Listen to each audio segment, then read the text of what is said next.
I heard a gentleman the other day tell something that impressed me greatly.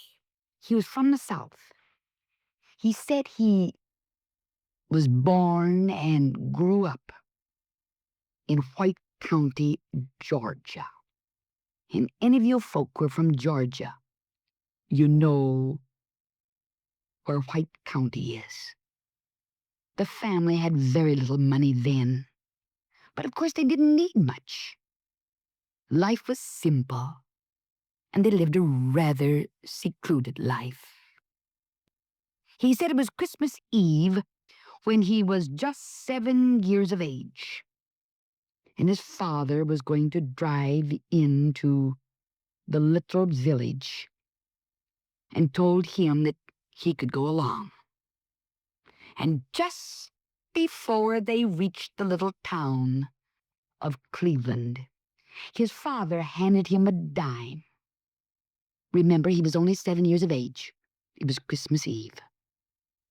It was the first dime he said his father had ever given him.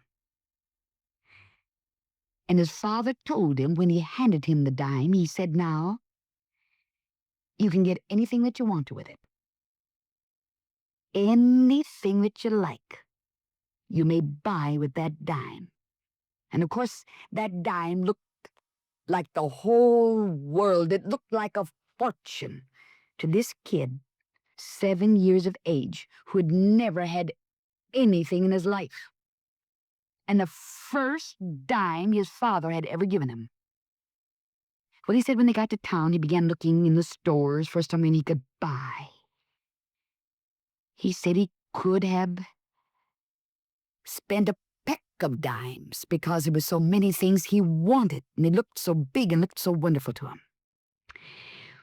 Well, he saw some oranges, the first he had ever seen, and he wondered how an orange tasted.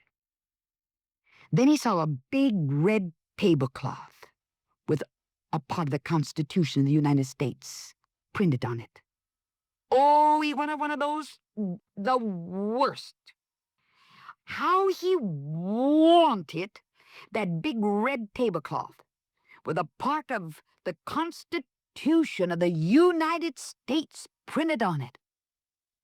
Oh, he wanted it so badly, but he passed it by. Then there were toys. He said he'd never forget that red striped candy. There were 100 things he wanted to buy. He went back to the wagon, and he and his father ate the food that they had brought from home. They didn't go to a restaurant. They brought their food from home, sat in the wagon, ate it. Then he went back to the store again, trying to decide what he could buy with that dime. Well, sir, finally it was time to go home. He had made a decision. He put the package in his pocket, ran to the wagon his father was waiting, and while they were driving along home, he pulled the package out of his pocket. It was a huge red handkerchief. He looked up at his father, handed that big red handkerchief to him, and said, "I bought you a Christmas present." He said the great big tears filled his father's eyes and ran down his cheeks, and he never spoke a word.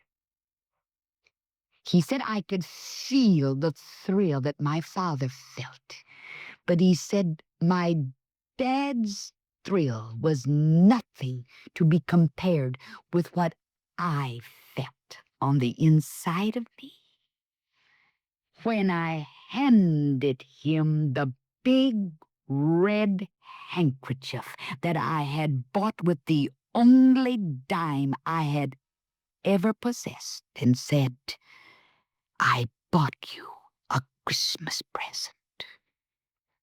Beloved, this is a great big world, and there's so many ways I could spend my little life. In fact, there's so many ways I would like to spend it. is hard to know just what to do. I can spend it all just for myself. But I've learned that the best and biggest way I can invest this little life of mine is to give it back to the Father who gave it to me, and to give it to you, that I may help to make your burdens a little lighter. Amen.